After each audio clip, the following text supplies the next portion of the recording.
Hello once again. Good morning, good afternoon. I think good morning in Brazil and in the rest of South America. Good late afternoon in India, and good afternoon for the colleagues that are following this from Europe. It is a pleasure for me, on behalf of OPRA Global and all the OPRA Global team, to welcome you in this first series of events of the OPRA Global Interregional Dialogues, that this time will be dedicated to internationalization of higher education and the relationship between India and South America. Before giving you some of the technical advices or some of the technical key elements for you to follow correctly the webinar, let me first thank strongly not only OPRA members promoting and co-hosting this webinar, FAUBAI in Brazil and the Symbiosis International University in India, but also the Federation of Industries and Chamber of Commerce of India, who is with us, helping us and supporting this activity. Please note that the activity will be conducted in English, Portuguese, and Spanish. Please note that interpretation is available. You just need to go down on your toolbar and enable the language of your preference. The speakers will be speaking in English, Portuguese, and Spanish. I would also like to apologize to the Indian participants on behalf of OPRA Global for not being able to provide interpretation in the different languages spoken all across India. We feel very bad about the situation, and we promise to try to do our best, at least in the next webinar, to offer interpretation in Hindi at the minimum.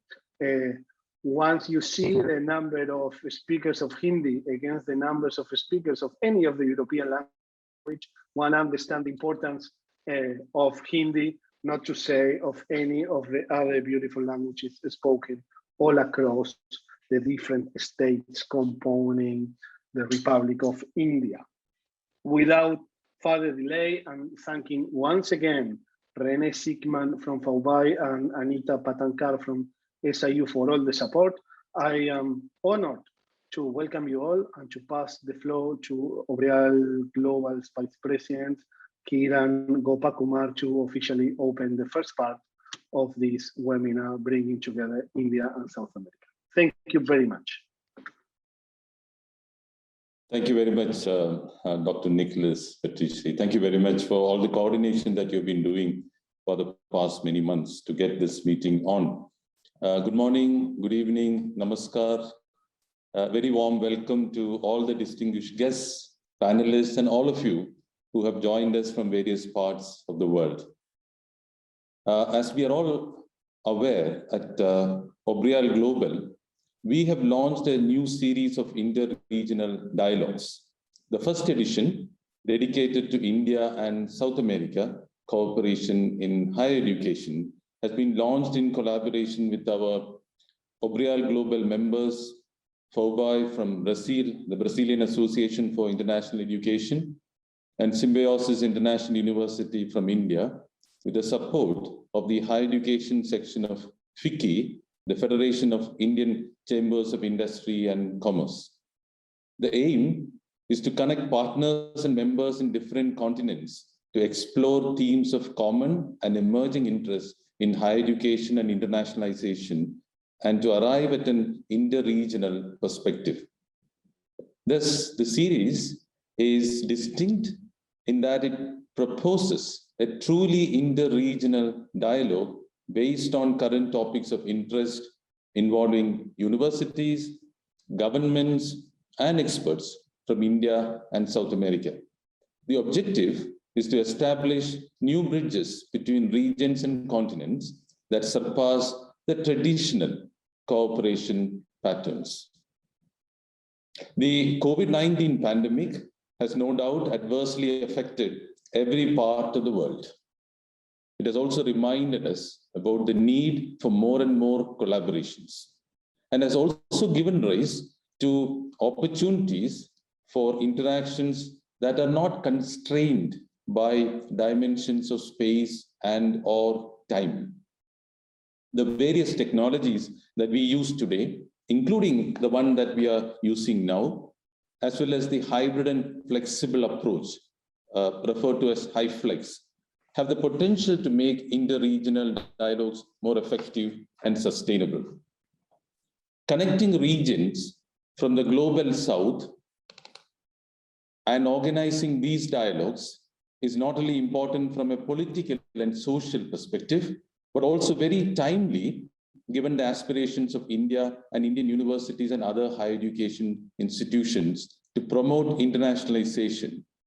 And given the very well-known efforts of South American universities and the higher education institutions to promote internationalization strategies in their own countries and in the region. The historical, regional, and global relevance of the Brazilian Association for International Education, FOBOI, and its annual conferences is one example. Another example of the perfect time for this series of meetings between India and South America is the new education policy of India. The policy is envisioned on making India a global knowledge superpower. A key approach of the policy is the transformational shift and focus on internationalization of higher education. Hence, this interregional cooperation is extremely opportune and relevant. Such meeting of minds requires able leadership to see the strengths, aspirations, and challenges of multiple sides and bring them together. And I would like to thank Professor Ramon Torrent, President of OPRA Global, for taking up the leadership in this connection. I would also like to thank all the regional leadership and the chairs and members of both the Indian and South American OPRA Global chapters for making these meetings possible. I'm very happy that OPRA Global is an interregional association, as an interregional association can facilitate these types of meetings. In a couple of minutes, chaired by my colleague at OPRA Global, Dr. Paulo Speller, and with the participation of Dr. Manju Singh, Joint Secretary of UGC India, and Dr. Renato Chanini Rivero, former Minister of Education of Brazil and currently President of the Brazilian Society for the Advancement of Science, we will dedicate the first session to a discussion of the challenges and opportunities for cooperation between India and South America in higher education and research. But before that, I invite my OPRA Global colleagues and friends to share their impressions and thoughts about the series that we are together launching today. They represent the leadership in India and South America that is making this dialogue possible. The distinguished members on the panel are Dr. Alvaro Maglia, Secretary General, Montevideo Group University Association, the AUGM Uruguay, and co-chair of the OPRA Global South American chapter.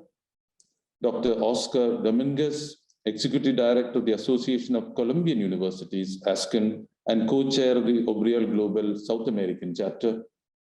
Dr. Vidya Yeravdekar, Pro-Chancellor, Symbiosis International University in India, Chairperson of the Higher Education Sector of the Federation of Indian Chambers of Industry and Commerce, FICCI, and Chair of the OPRA Global Indian chapter. And Dr. Marcio Vinicio Barbosa, who is the President of FOBOI in Brazil.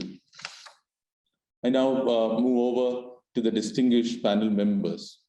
I'm quite aware of the time constraints. However, we will go through two rounds. One, an introductory brief about the interregional dialogues, and the second one, perhaps a more brief one, regarding the role and significance of OPRA Global. Let me start with Dr. Vidya. Good evening. I invite you to give your introductory brief observations regarding this interregional dialogue and on the importance of promoting India-South America cooperation from a regional, from a FICCI, and from your own university's perspective. Over to Dr. Vidya.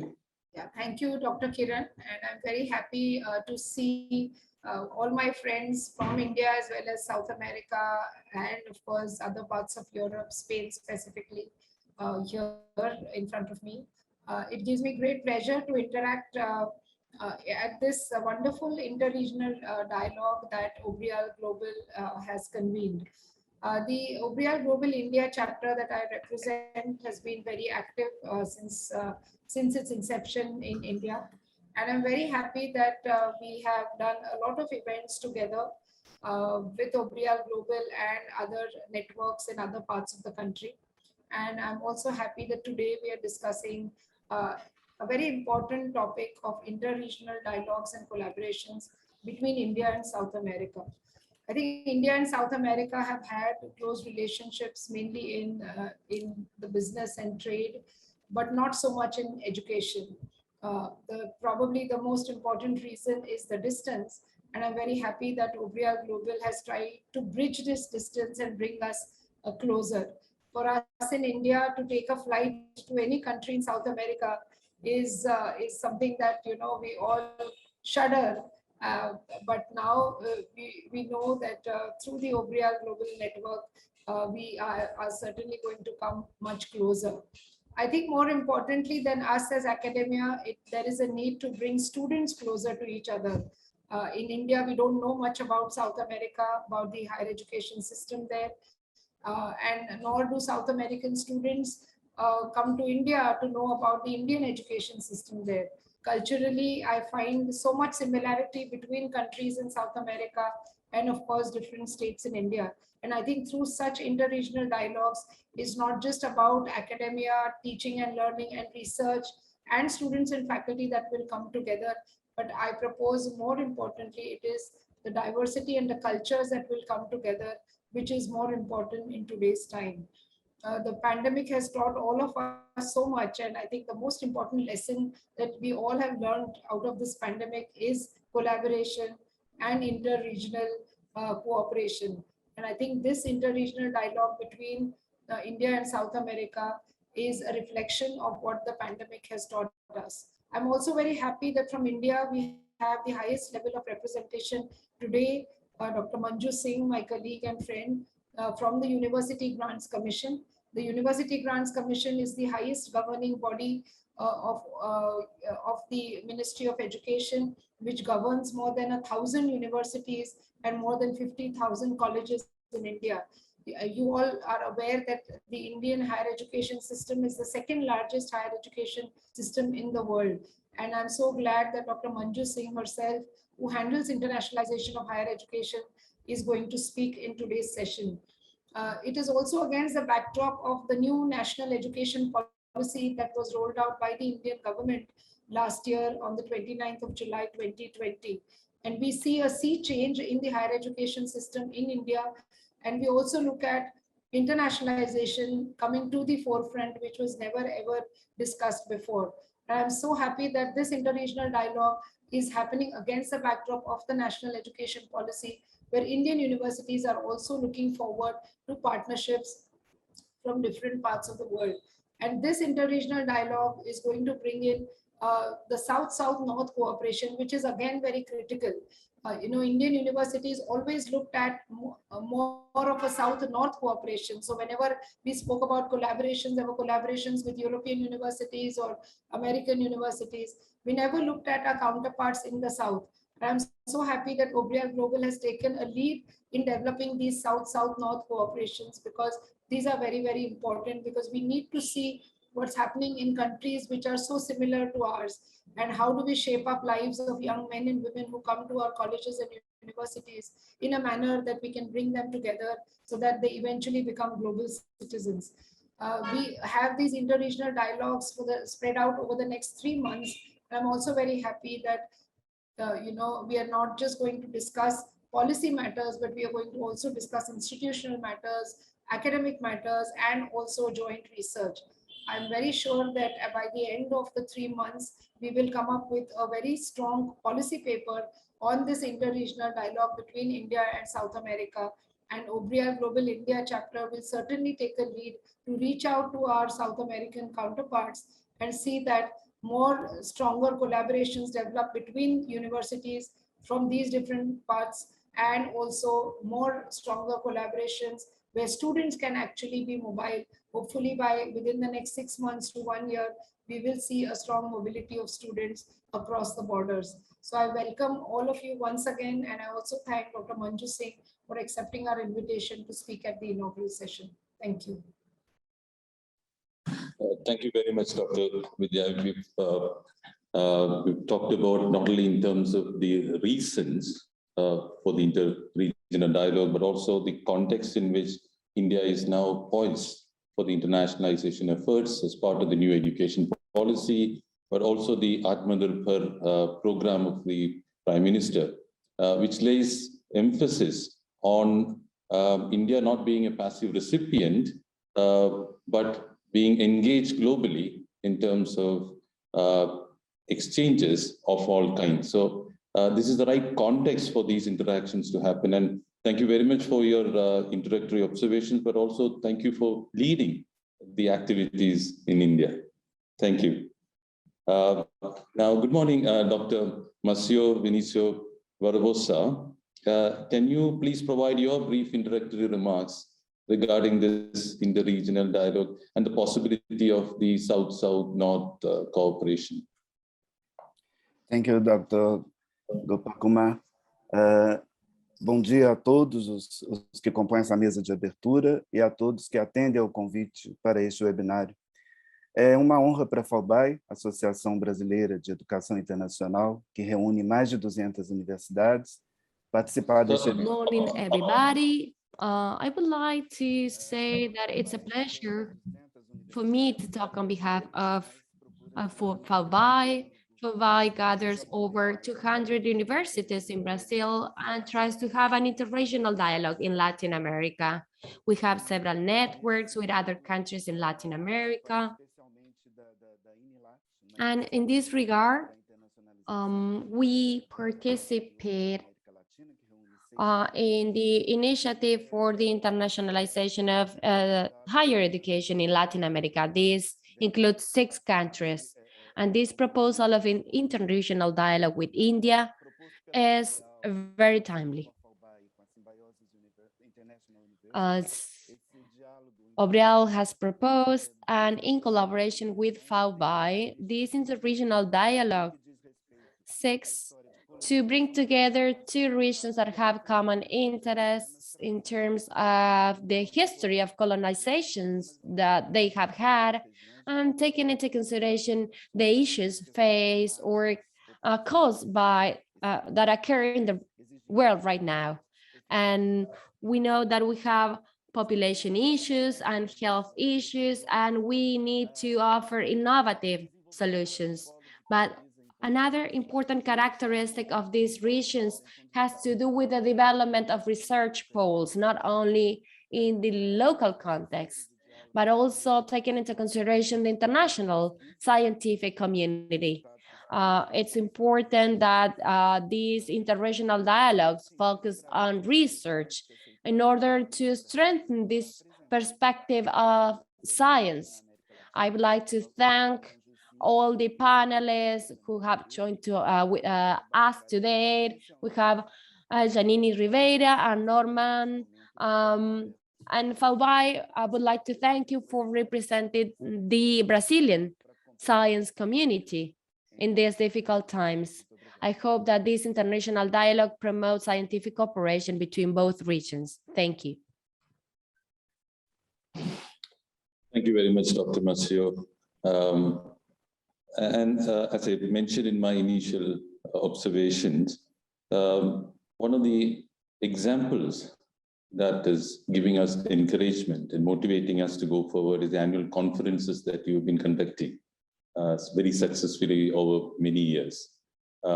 That's one possible example for us to take these relationships forward. Thank you very much.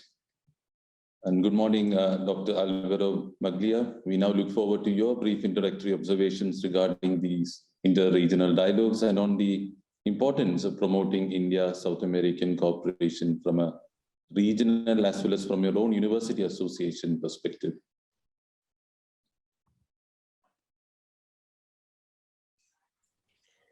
Muchas gracias, doctor Kiram. Thank you, Dr. Kiram. Good morning, everybody, or good afternoon, good evening, depending on where you are located, because we have different time zones today. We would like, together with Oscar Dominguez, we would like to talk a little about the fact that AUGM organization, which I represent, is participating in this dialogue, taking into consideration the South American perspective, and this includes the other countries in South America. And this is done within the framework of an organization as OPRA Global. This nature of OPRA Global is based on interregional dialogue and regional dialogue. And this is something that we have built within the framework of OPRA Global. We have worked for a long time. And this was thanks to the leadership of Ramon Torrent, and who is one of the visible faces and one of the masterminds of OPRA Global. Within this framework, we include South-South cooperation and South-South-North cooperation. Dr. Vidya was mentioning this before. From our south, and in the case of India and in the case of South America, we're very seduced or attracted to cooperation with the North, but we are trying to revert this. We need to promote South-South cooperation, and also we would like to promote South-South-North cooperation. We would like to have a more horizontal cooperation so that our regions can have a more important role in order to include the perspective of our higher education systems, because we have a commitment to our societies in order to develop the skills in order to improve the lives of our citizens. This needs an approach or a closer relationship with other countries and other regions. OPRA Global has given us that possibility. We have a very horizontal dialogue, and we need to think that the dialogue between our regions needs to be focusing on building a better world. And within this context, South America and each of our countries and each of the universities of our association have a specific interest in developing a stronger relationship of cooperation, of research, culture with India. And this series of dialogues together with India that implies the beginning of a series of dialogues between the different chapters of OPRA Global, especially the South American chapter, is very important and is something great. We are starting this endeavor today, and we will make our relationship with India stronger and with other regions. So we would like to greet everybody who is here today with us. And we would like to welcome this dialogue between India and Falbai. and with Brazil in the next panel of this opening session.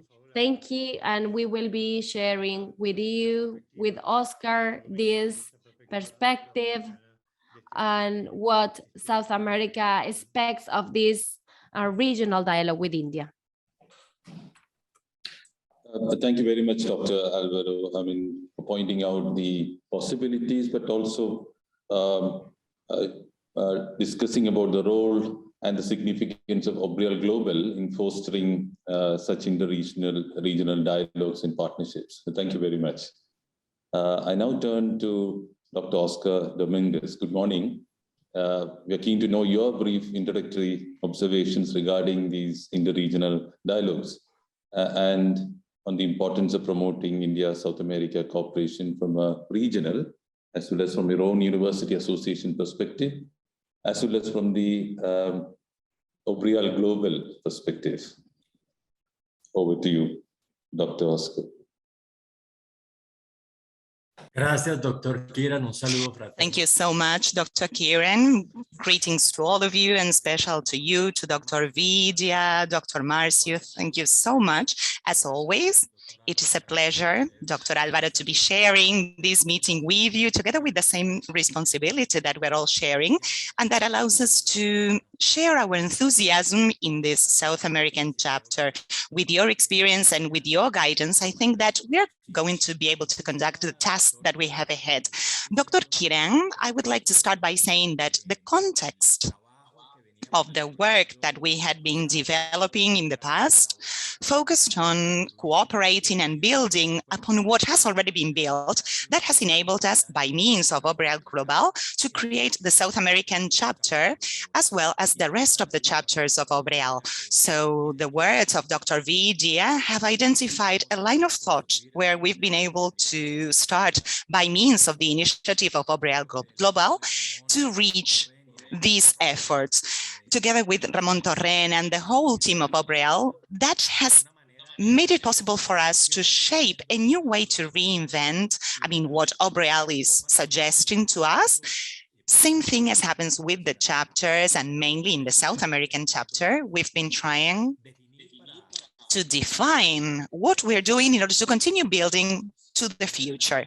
One of the purposes that we need to bear in mind always, and actually together with the experts, Dr. Renato, Dr. Manju today, they will definitely go deeper into what we're going to address on this first meeting of Internationalization, India, South America.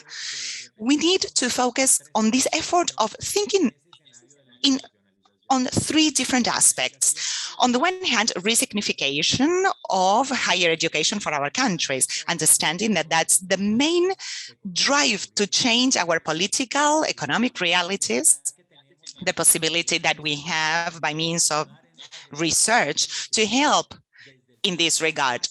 That is to say, focusing more on including the problems more related to the current problems and with the paradigms of uncertainty that we are currently living, together with this kind of exercise where by means of cooperation, South-South cooperation, we will be able to be stronger. Undoubtedly, it's an international challenge that can only be reached together. We can only manage to do so together. From Colombia, from the Colombian Association of Universities, as well as with all the presentation of Alvaro, or what he said before, his words before, we are doing a cooperative work in order to support the South American chapter. And I want to join to back his words, and definitely we will be able to make our links stronger, South-South cooperation links stronger, in order to make better contribution, which is actually what we are aiming at. So thank you again, Dr. Kiram, for the opportunity that you're giving us, and welcome all of you to this meeting. Thank you very much. Thank you very much, Dr. Oscar Dominguez. Thank you for your observations, particularly on the significance of cooperation to solve problems, identify research areas, and taking the education journey forward. I'd like to thank all the panel members now.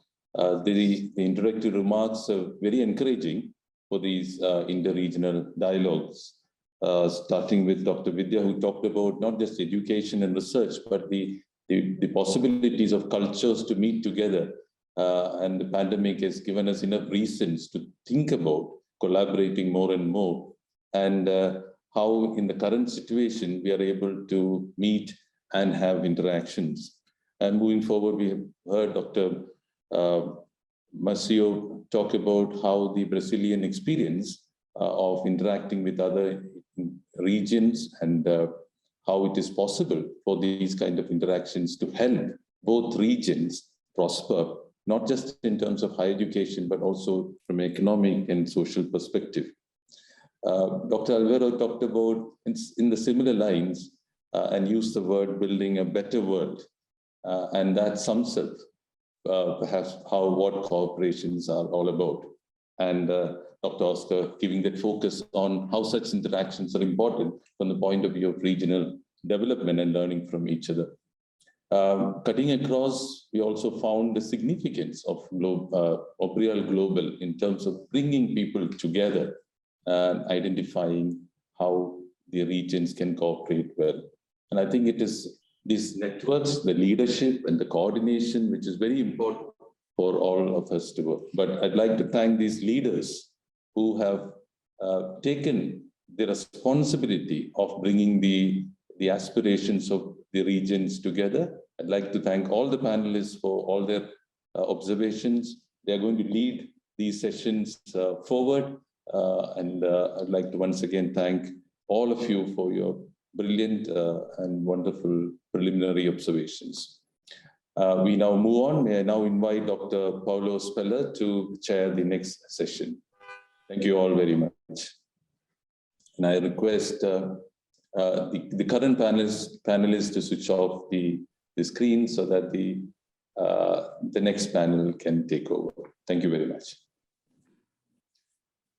Thank you very much, Dr. Kiram. Good morning, good afternoon, good evening to you all.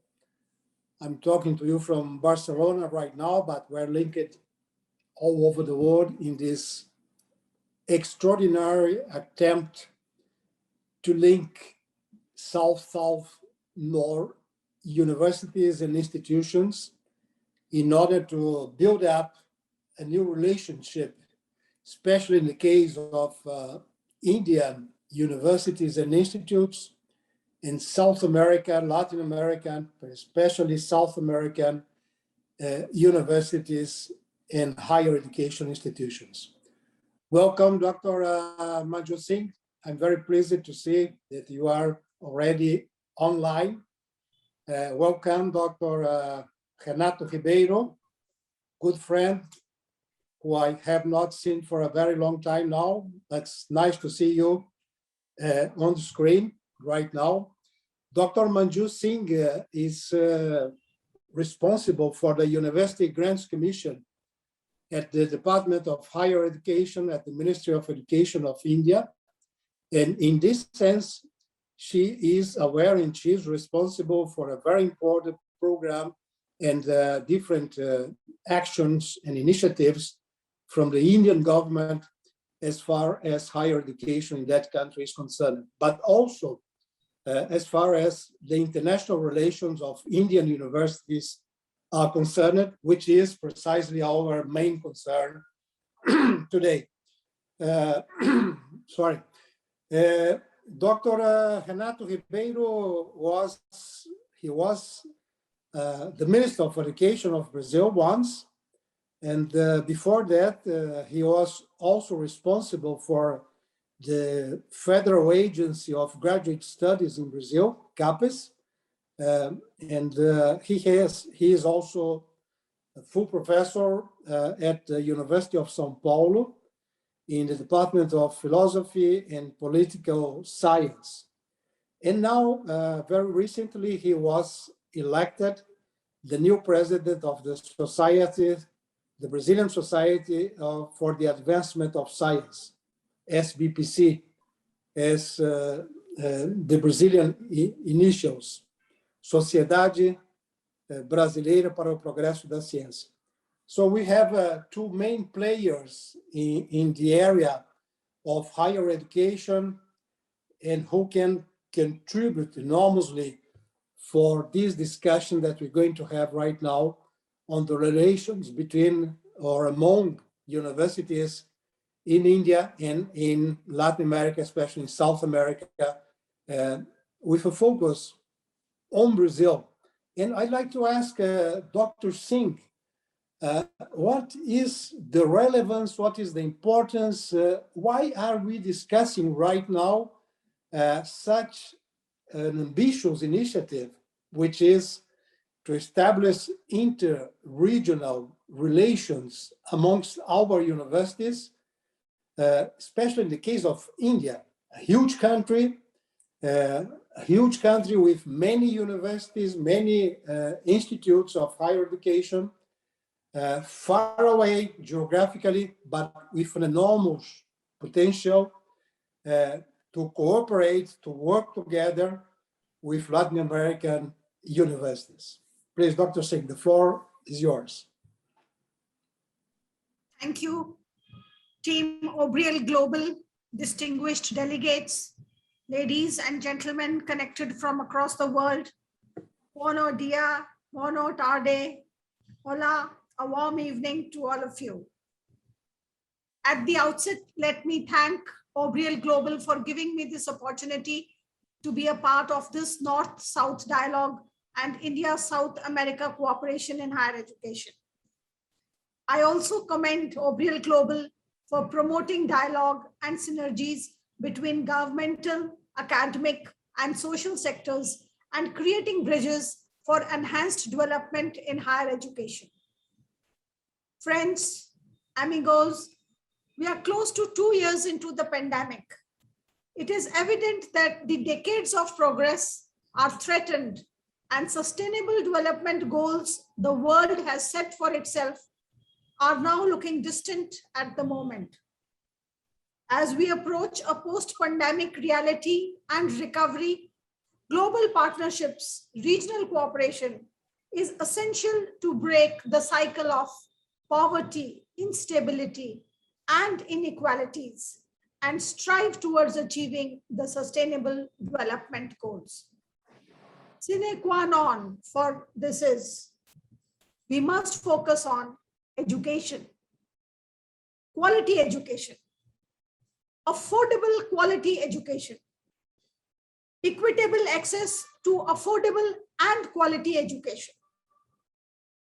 These are the inviolable principles of an ideal education system. These principles, coupled with the regional cooperation, effective and collaborative responses to global challenges like COVID-19 crisis, will shape the 21st century global higher education system. Friends, India and South American outreach has been hindered by the geographical disconnect and the linguistic unfamiliarity.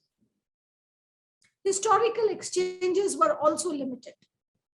Relationships were guided by bilateral priorities. With India's increasing diplomatic outreach, we have steadily increased our trade relationship in the last decade. However, there is a slow pace of growth in other areas. One of the major connect between two regions is the diaspora and people-to-people exchange. India's large diaspora across the globe is limited in South America. Most of them are accounted to in Trinidad, Suriname, and Guyana. Considering the profound impact of education on economic and social development and on human resources, educational cooperation between the two regions will contribute to people-to-people exchange and have a lasting impact on the relationship. When we talk about educational cooperation, what are the objectives? The foremost objective is to foster and to strengthen the capacities and strategies to address the challenges, to exchange the best practices and wider access to resources, to recognize and respond to the problems faced by each other and enable them to achieve a greater degree of participation in global higher education ecosystem. But the question is, what kind of educational cooperation we are talking about? What can we offer each other? Let me discuss what is in India's plate. India has recently launched its new National Education Policy 2020. It's a forward-looking vision of a universal high-quality education. The National Education Policy, it focuses on India's common cultural heritage, social justice, secularism, gender equality, concern for the environment, social cohesion, national unity, and scientific outlook. With the world becoming increasingly interconnected, the focus is on shaping our future generations as global citizens with global consciousness and global competence. One of the fundamental areas of focus is internationalization of higher education. India looks forward to providing premium education at affordable costs. Indian culture is having many values, arts, and skills which can be shared with the whole world. Courses and programs in subjects like Indology, Indian languages, the Ayush system of medicine, yoga, arts, music, history, culture. From the wider perspective, the strengthening of educational cooperation provides South American countries to diversify away from USA, Western Europe, and Canada as their study destination. To be the preferred study destination, the Indian education system needs to be globally competitive. For this, the new National Education Policy of India, it envisions facilitating student and faculty mobility, establishing international partnerships for research and cross-border delivery of higher education programs.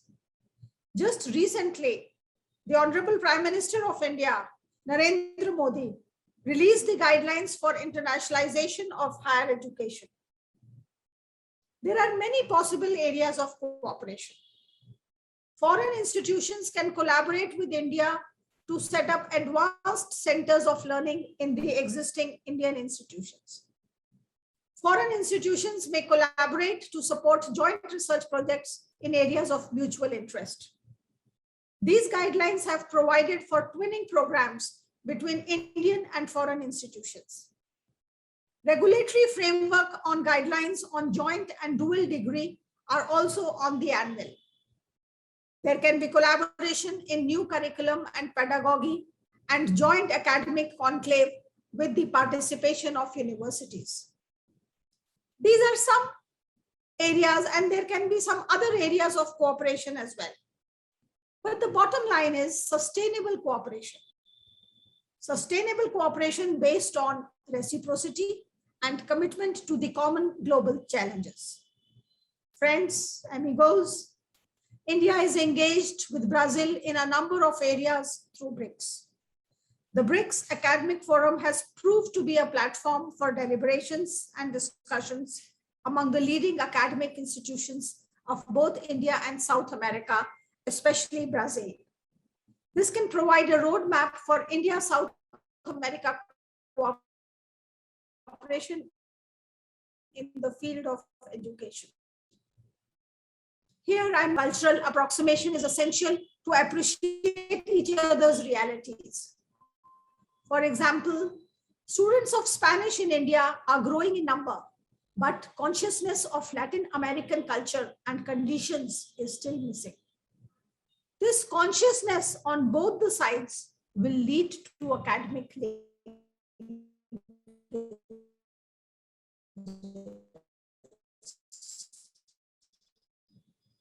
For this, to define their prospects for educational engagement. To me, we need to take forward the lead and sustain the optimism and expectations that sustain the region's interest in India. To conclude, I can say that the current efforts of OPRA Global to promote inter-regional dialogue on key issues of mutual interest on higher education is very timely and imperative. And I quote Octavia Paz, the Mexican Nobel laureate and ambassador to India in 1960. He said, and I quote, "India did not enter me through my mind. India did not enter me through my mind, but through my senses." America and India a sense about each other, our minds for a more inclusive, resilient, and sustainable future. Thank you. Thank you very much, Dr. Manu Singh. Yes, we have a sense of each other, as you say. You have quite rightly made an interesting initiative, which involved 5 countries in different parts of the world, where India and Brazil were there. But I remember when I was the Vice Minister for Higher Education in Brazil, to attend several meetings at UNESCO, in Brasilia, in different parts of the world. And we had very, very profound initiatives from different universities in our countries, in Brazil and in India. We are now in 2021. India has not forgotten those initiatives, because the in hearing what happened to those initiatives.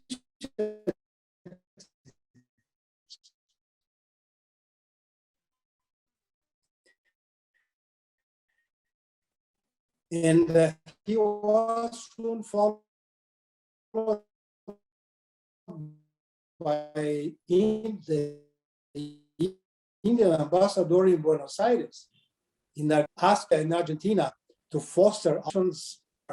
It is an institute of higher Renato Ribeiro. And see, Renato, those initiatives which were taken during BRICS, and apparently now frozen, not only because of the pandemics, but due to other factors. There are quite a few changes in the political arena in Brazil from 2016 onwards. Are those responsible for it? How can we recover those initiatives? Are there any projects that remained in our universities, in South America in general, but especially in Brazil, in the case of BRICS, which we might regain and retain and have this enormous demonstration of interest from India, from the Indian government, and especially now that the new policies and the new guidelines for internationalization of Indian universities have been set up. So, Dr. Renato Ribeiro, is there any for the initiative that you might interest our university in South America, but especially in Brazil, regaining the initiatives from BRICS? Please, Renato. Muito obrigado, Paulo Speller. Grande prazer revê-lo. Bom dia. Thank you so much, Paulo. It's a pleasure to see you here. So good morning, good afternoon, good evening to colleagues, to all the leaders from OPRA that are sharing this meeting, to my friends from Brazil, René Stigman, to all of you. thanks to the facilitator. I would like to start by saying that the initiatives are completely frozen now. With the new government and the new administration, there is an autonomous society that makes people be able to come together in order to bring their support. We have scientific societies, we have chemistry, history, philosophy societies, but there is a political side to all of them. There were a lot of scientific societies linked to the SBPC, but it is very difficult to continue because currently the government does not have any commitments with society, with the education, and we also have a political problem, which is that the government does not want to continue making South-South cooperation. Therefore, until the end of last year,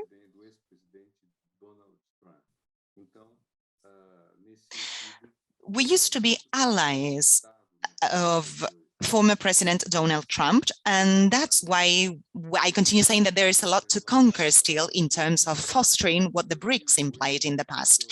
According to my experience, actually I would like to mention one experience that I remember together with India in 2018 when I was the director of the General Agency for the Assessment of Brazil, called the CAPS. I was sent to India in a mission in order to prepare the visit of our government to India. And we were in touch with different institutions of India, we had conversations, and we reached an agreement on some of the main topics.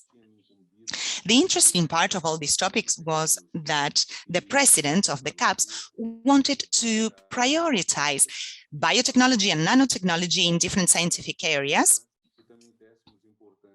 And our speakers from India, our counterparts from India, said that it was really important to create this dialogue with our counterparts from Brazil. So we signed an agreement back then through the CAPS, but that was not further implemented. There is a program called Ciencias Sin Fronteras, Science Without Borders, with more than 100,000 students, graduate and postgraduate students, that was conducted in 2015, or started actually in 2015. And what happened back then was that we were running out of money. We didn't have any more money in order to continue that program.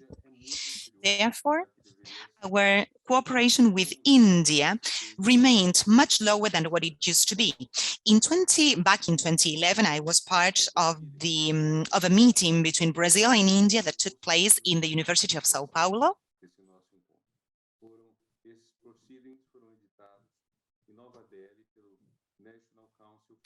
Where we welcomed guests from New Delhi that were specialists in technology. And we prepared a text. Actually, I was one of the writers of that text, where I commented on topics that addressed the situation of Brazil back then, and I compared that to the situation of Brazil when we were still a colony. Brazil was discovered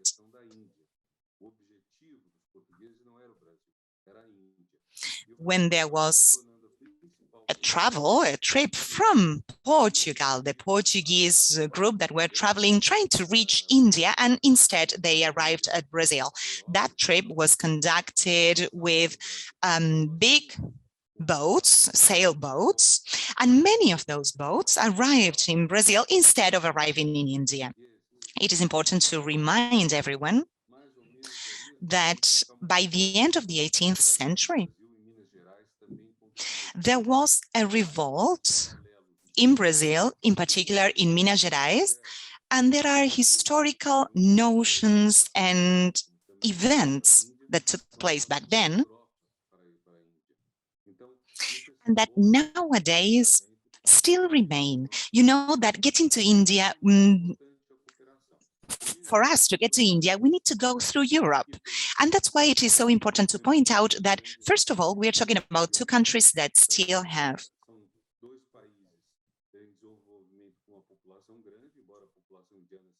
that still have great importance in terms of population development. These are two countries that should actually need to have a joint educational project. India also created a national project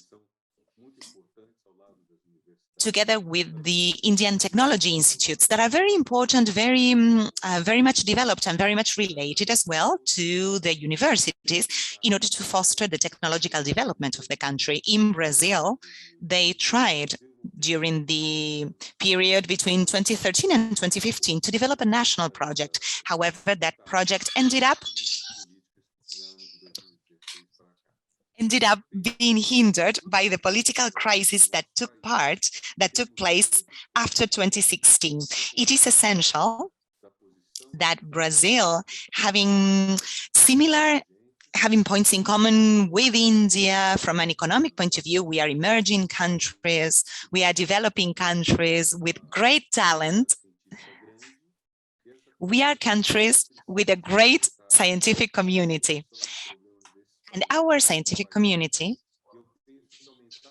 needs to be supported so that our countries can benefit from that.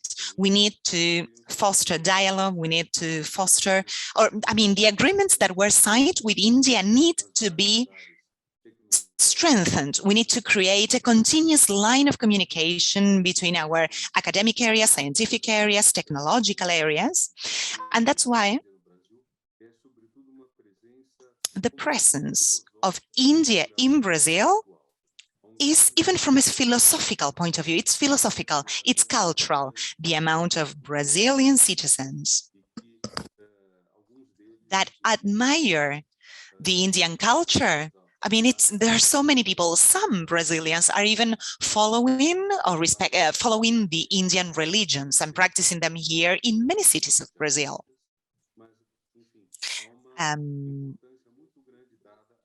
And there is also something very important that Brazilian citizens, Brazilians really love the Indian wisdom. So we need to foster our scientific exchanges as well as cultural exchanges, because that becomes increasingly more important. When I was in India back then, I was asked how the traditional medicine research was carried out in Brazil. We don't have that much knowledge. In India, you pay a lot more attention to medicine, to alternative medicine, traditional medicine, and we have a lot of indigenous native peoples here in Brazil who are still using these herbs, but we are not conducting so much research on it when we should. I know that I'm telling you a lot about the dialogue that we had back then. Well, unfortunately, the cooperation did not continue, but I think that it could. It could resume, and it could increase. We could increase our participation in this dialogue. In my participation in 2012, in my relation with India back then, I published an article, as I was mentioning before, saying that we were closer to colonization than we had ever been in the last 200 years. However, there is hope that it will be difficult, that it will be possible to develop our cooperation more. I hope that we'll be able to have economic and social development from now on, especially developing the South-South cooperation that we are focusing on. So this dialogue is very important indeed for us. I thank you again for this, and I give you back the floor. Ribeiro, pelos comentários. Thank you very much for your comments, and especially for the very precise and very relevant information that you have given on the history of the relations between Brazil and India, on the initiatives that have been taken between Brazil and India, where you personally have been participating directly. And as you said, we already have some agreements which have been signed, which might be retaken at this moment. I'd like to give the floor to Dr. Manjot Singh so that she could comment on the presentation that Dr. Renato Ribeiro has just given us. Thank you, Renato, and Dr. Manjot Singh, the floor is yours. Thank you. It was very valuable what we heard from the esteemed speaker. I have a feeling my comment would be that it is not always, the government. Sometimes it is also important to have all stakeholders playing their part to enhance the relations between two nations. And when we talk about stakeholders, it would also, make space for private players like the NGOs, the think tanks, the civil society initiatives, and most importantly, our higher education institutions.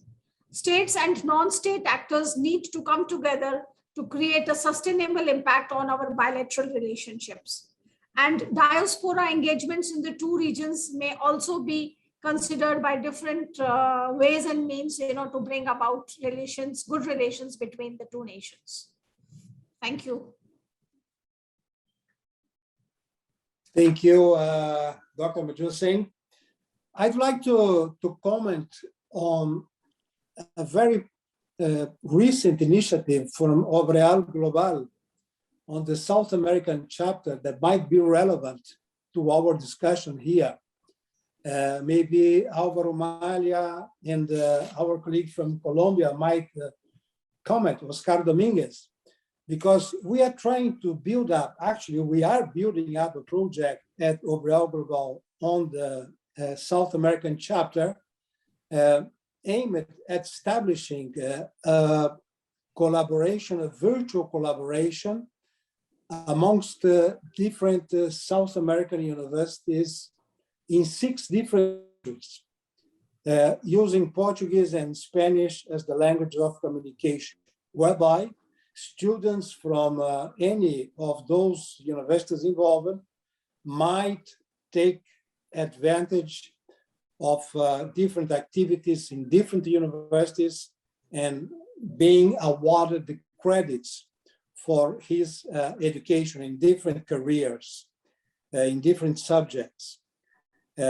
We have something that might facilitate enormously our communication with India, Brazil and India. Dr. Renato Ribeiro has mentioned the program which Brazil has put forward. And he was part of this program because he was the minister at the final part of the program, Science Without Borders, whereby Brazil sent 100,000 students and lecturers to other countries, especially countries, English-speaking countries. Yes, in the case of India, where we sent 8 students. Not so many, of course, but we sent some students. This is one very interesting possibility. So the question, the issue that we might put on the floor now, on the table, is precisely in the sense of asking both participants, Dr. Manjot Singh and Dr. Renato Ribeiro, how could an organization like OPRA Global contribute to this dialogue, contribute to joint programs, to joint projects involving universities and institutes of science and technology in both countries. Of course, my reflection, our reflection, might be extended to other countries in South America. We're talking about Brazil because Renato Ribeiro was the Minister of Education in Brazil. But certainly his observations and Dr. Manjot Singh's observations might apply as well to other countries like Argentina, Colombia, and other countries in South America and in Latin America. So how could we contribute even more? We at OPRA Global are very eager to listen to your suggestions on that matter. Renato, please tell us what you think about it.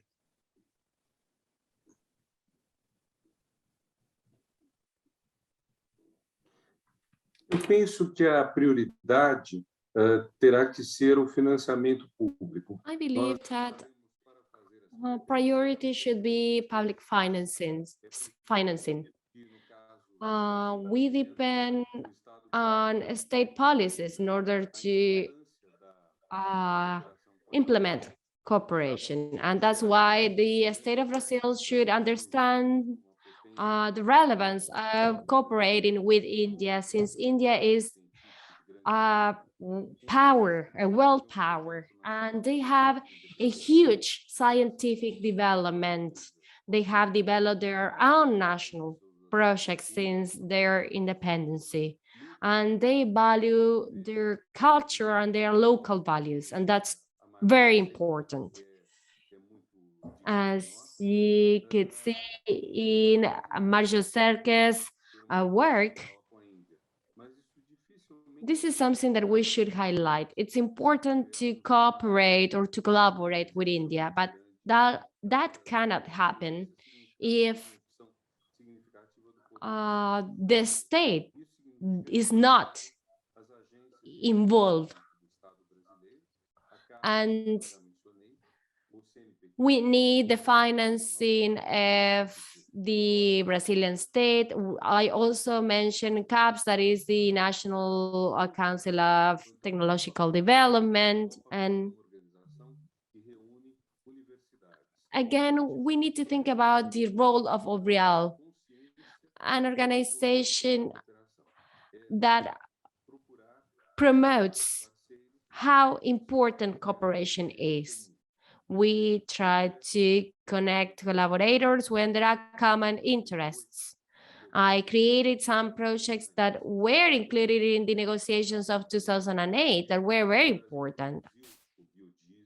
During those projects, India is an expert in biotechnology. Brazil manufactures biodiesel, and we have joint projects, especially in the area of life sciences, in order to improve the economic conditions in the biotechnology sector as well.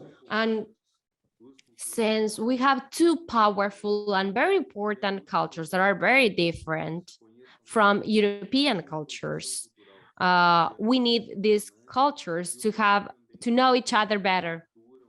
We know that production in India is very important, and Brazil also has a very important cultural production and music, and also due to the languages spoken in India, because we have so many languages, and the fact that in Brazil we only speak Portuguese, sometimes we are not that famous around the world. I know that in India we have you have papers in English, but in Brazil that's not something common. And that's why we need these two cultures to know each other better so that they have a bigger presence at a global level. I think that OPRA can play a very important role in terms of soft power in order to communicate why this is so important for the development of our countries together in order to have a better world. I think that's important to say that we have a huge number of vaccines against COVID-19 that were produced or manufactured in India, and that also strengthens our cooperation. Thank you, Renato. So that we could listen to her observations. Please, the floor is yours, Dr. Manju Singh. Thank you. OPRA Global is one of the leading organizations in the field of higher education and research in South America and India. I think it can initiate a number of policy dialogues like this even in the realms of not only academics, but also research, trade, democracy, human rights, global governance, and multi-regionalism.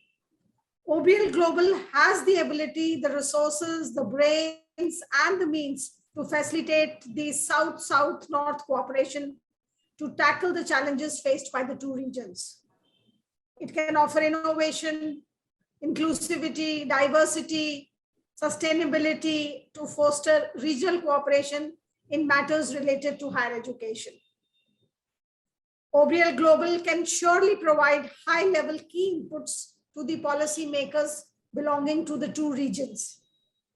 And lastly, I would like to say that apart from being a watchguard, OPRA Global can promote intra and inter-regional integration. Thank you. Thank you, Dr. Manjul. I open now the floor for different comments and questions from our audience. We have already one general comment in the Q&A section. You may see it. I will try to read it from Vani Naido. This is a comment, first esteemed speakers. I am Professor Vani Naido from South Africa, University of KwaZulu-Natal. It is indeed interesting to listen to your collaborations and intended future initiatives. In South Africa, at my university, academics connect with partner academics in other countries and negotiate, sign an MOU that brings collaboration between countries and universities. In these initiatives, we embark on collaborative research, student staff exchange, etc. My question now is, South Africa is part of BRICS. When are we going to be invited by OPRA Global? Well, actually, South Africa is already participating in different initiatives at OPRA Global, not as BRICS or not as a BRIC participant, of course, but South Africa is involved in 2 or 3 different initiatives. But the issue is quite relevant. I mean, we are discussing South-South-North collaborations involving India and Brazil, India and different countries in South America, and North as well, northern countries as well, European universities, for instance. But of course, we also may and should involve universities from other regions of the world.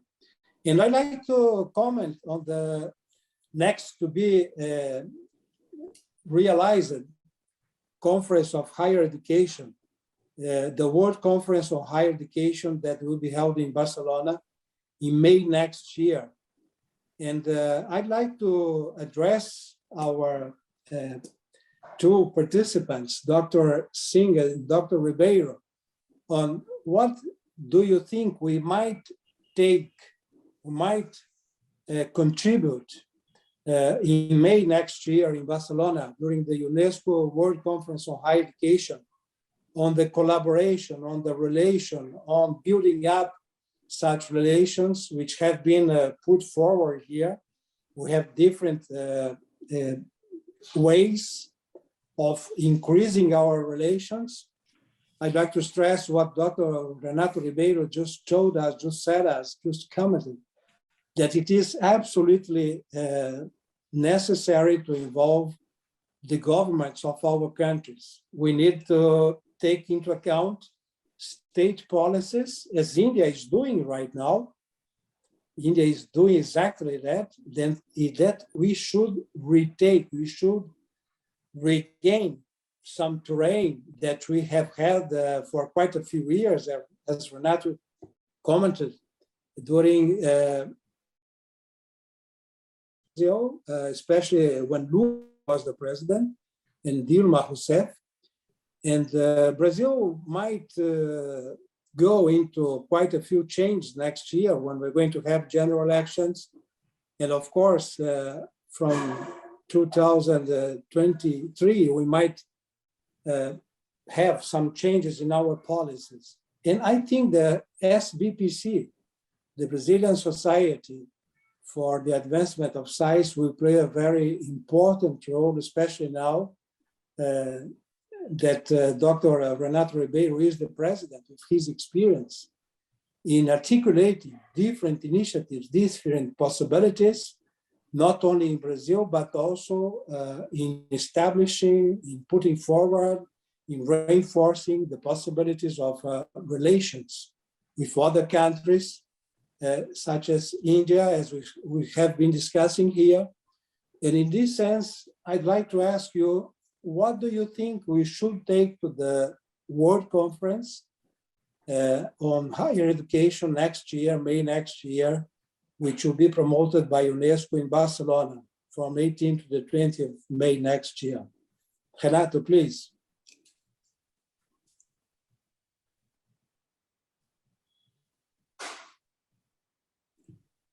Bom, eu penso que há vários pontos a colocar. O primeiro deles I think that there are several things that should be mentioned. First is that higher education is changing. We had a traditional higher education system that was prepared for some careers. And the same higher education course was aimed at doctors, lawyers, etc. But now we have new professions, new jobs, new ways of understanding the world. So we need to think about creating interdisciplinary courses that are not related to a single area of work or to a monopoly. This could be done through different initiatives. We have one in one of our Brazilian universities. We have an interdisciplinary diploma that is a diploma on science and technology. And we have an interdisciplinary course in chemistry and biology. So we teach how science could be implemented in different areas. And this is very important because we're not focusing on a single industry. Usually people want to be engineers, doctors, or lawyers because they feel sure that they are going to be able to do the job or to have the job. But we're seeing changes in the market, and therefore people should be trained in different areas. The National University of Bahia in El Salvador, in San Salvador, includes an interdisciplinary art diploma that trains people in different cultural areas. For example, you have cultural journalists, creators, and instead of having a focus or a single subject matter training, we should have an interdisciplinary training. And also I would like to mention another fact. That Brazil had 88% of students at higher education. And when Dilma was in power, the percentage of people in university was 24%. We see an improvement in the number of people going to university, but we see that other countries or in Europe, for example, have 40% of their population going to university. So what we are seeing that we should have that as a goal, because a lot of people are being marginalized right now. That's something that we need to discuss because we have university training and then we have technical training. Technical training is very important. It occurs at a high school level. And we need to understand the role of technical training. And also, we need to understand the role of higher education training. We have countries such as South Korea, Finland, Norway, and they provide technical education. And many people after that do not go to higher school, higher education. But in the case of Brazil, we have a very serious situation because we have a excessive number of law schools. I think that we have over 1,000 schools of law in Brazil. Brazil has the largest number of schools of law in the world. And therefore, there is no market for so many people. There are too many schools of law. And we know that lawyers are very important, but it's not a job that contributes to the GDP of the country. So therefore, we need, since this is a Brazilian issue, I don't know if this occurs in other places, we need to review this. I think that we should try to promote other areas of higher education because we need them for the economic, social, and scientific development. As a matter of fact, one of the universities that Dr. Renato has mentioned, the Federal University of the ABC in São Paulo, UFABC, is a member of OPRA. And I should consider that his 3 or 4 comments are comments that should be taken and will certainly be taken into account by OPRA Global in formulating, building up its projects, our projects. These are very relevant issues such as the interdisciplinarity, social inclusion, which is the mark of what happened in Brazil during the governments of Lula and Dilma, the relationship between higher education and technical education, and of course, redesign of new careers and new developments, new perspective of higher education. The world is changing, and so should change our universities and our institutes of higher education. Of course, these are issues to be taken to the next conference of UNESCO, and they will be they are already part of our discussions, but they should be stressed very much. Thank you very much, Renato. Dr. Major Singh, what would be your comments regarding the conference? And may I ask you, as part of the Ministry of Education of India, are you preparing a special presentation, or is there anything you will stress on the Indian delegation when going to the UNESCO conference next year in Barcelona? Please, the floor is yours. Thank you. Talking about the forthcoming conference and keeping in mind the scenario of COVID and post-COVID situation. See, things which have changed in the education sector are here to stay. The method of teaching, the methods of assessment, and even after the pandemic is over, they will continue. So maybe in the next conference, we could focus on, digitalization and technology and its role in shaping the education. This is very important. And, especially in forging relationships between nations which are so distantly apart, we must use technology to further our association.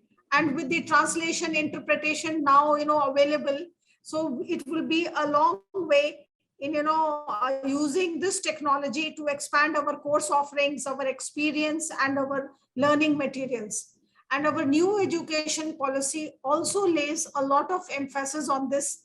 And India has also, constituted its National Education Technology Forum. So we must carry forward the collaborations through technology. And we were just talking about interdisciplinarity. We must also talk about multidisciplinarity in education. Multidisciplinarity at all levels. At the level of courses, within a course, you can have multidisciplinary aspects. Within a program, you can have multidisciplinary aspects. And now India is focusing on having not single stream institutions, but multidisciplinary institutions. So multidisciplinarity is the keyword which we should keep in mind. And when the two nations, they've come together and they forge academic collaborations, then multidisciplinarity is an offspring. Then global citizenship is also a very important area which we could consider, so that, we become, our students, they turn out as global citizens who are competent to work in any multicultural environment, who have the competencies to work in any work environment, who have the resilience, who have the sense of cooperation, and who have an understanding of global concerns and challenges, and they are willing to be a part of a global society. So these are my few comments at the moment. Certainly, India would be participating in the forthcoming UNESCO events, and we will be sharing important aspects on, matters related to sustainability and world cooperation. Thank you very much, Dr. Major Singh. These are very important, pertinent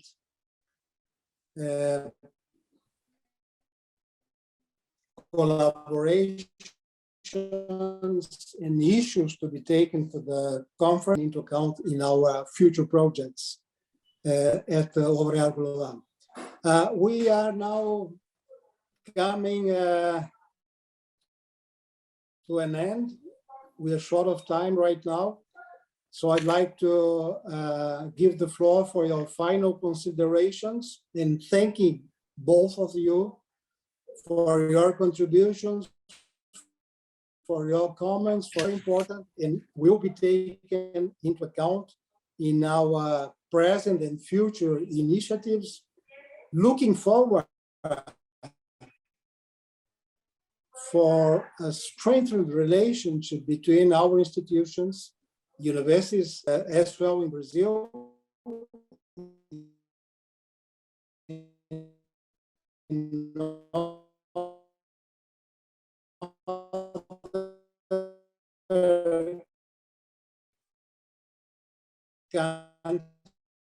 countries in South America. Bem, eu agradeço muito essa oportunidade de participar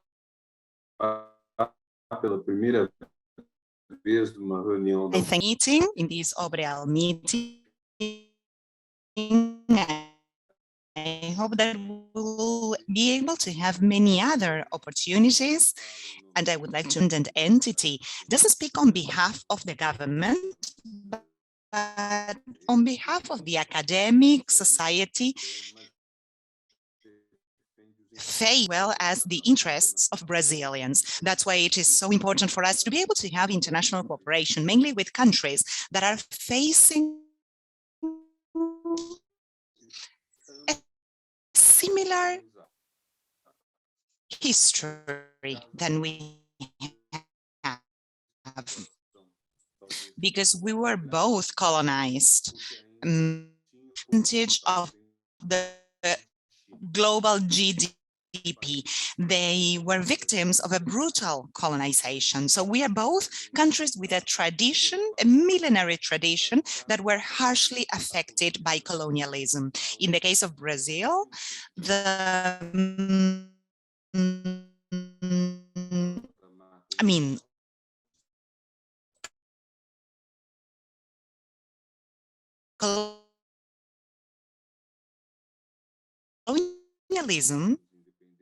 colonialism started, we started from that situation that is another, from an international point of view, that's an important factor in order for us to stand united. And I would like to say from a wider perspective that science has also changed its profile. Now, as educators, all of us, and that research. Now, scientific research is more devoted to health, to the environment, which are the main factors nowadays.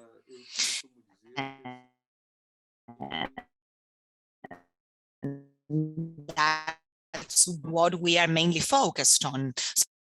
So that's why we could act from work to peace of what the educators are doing, what our purpose is, and for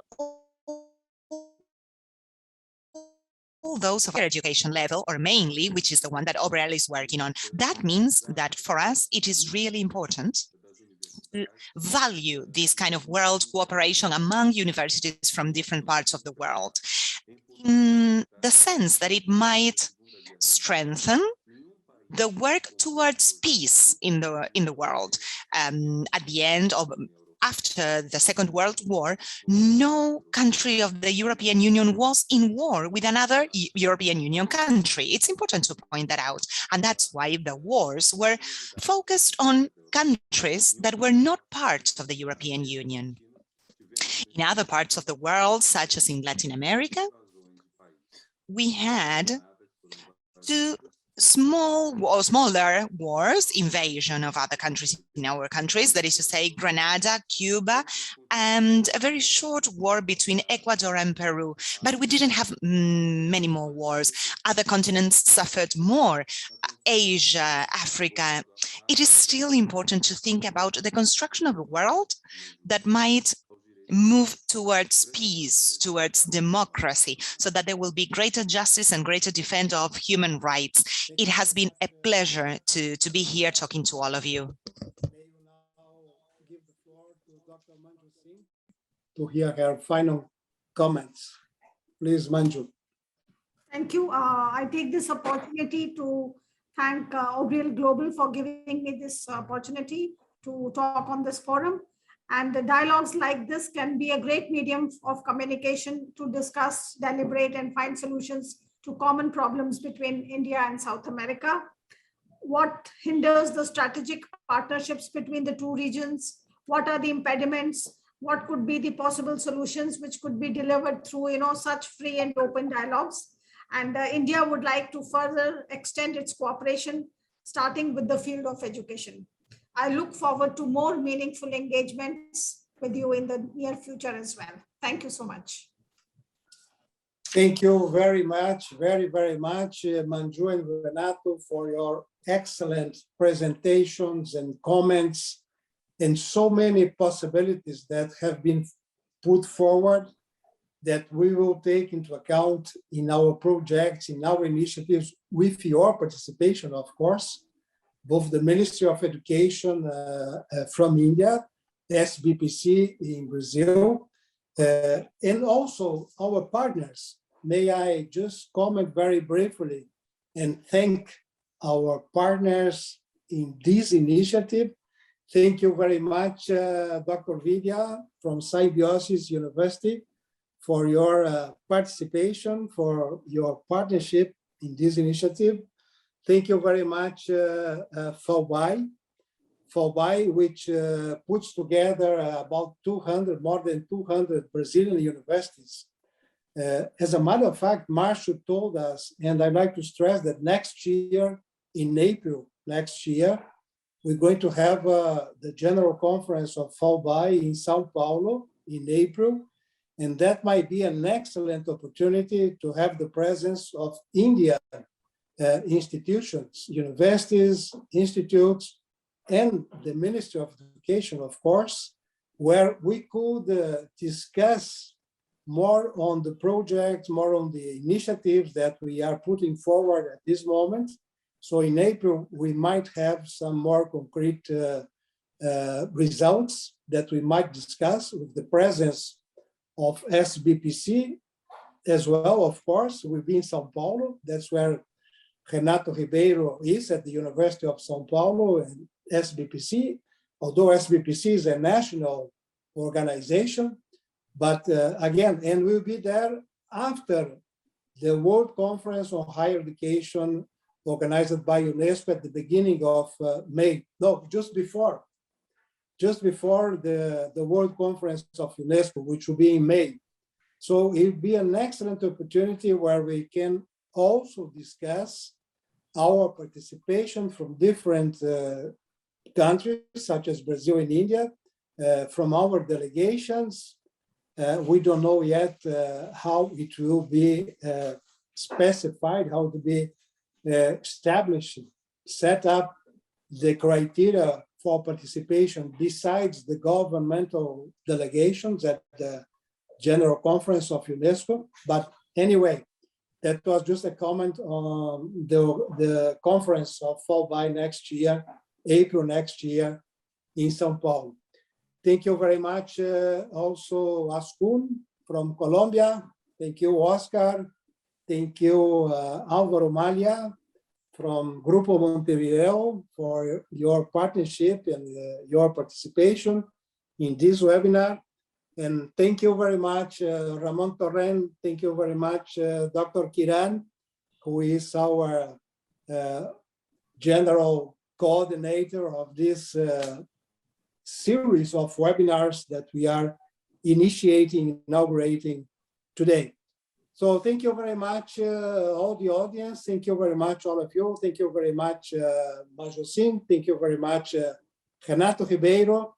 And thank you very much to our team of OPRA Global.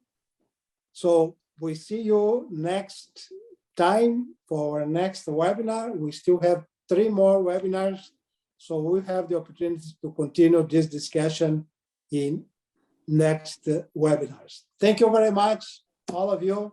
See you. Bye-bye. Obrigado, Renato. Gracias. Thank you, Major. Thank you, Dr. Kiram. Thank you, all of you. Ramon Torrent. Thank Gracias. you very much. Thank you. Thank you. Thank you all. Thank you. Dr. Kiram, would you like to say some I'm final okay. words? No, thank you. Thank you so much. It's been very, very interesting. Great start for these in the regional dialogues. The momentum is on, so we look forward to more fun as we move forward. Excellent interventions from Dr. Manju and Dr. Renato. So the ball has been set rolling. Thank you all for these interactions. Thank you very much. Thank you. Thank you, Nico. Nico Patrici. Bye-bye. Thank you very much to all of you.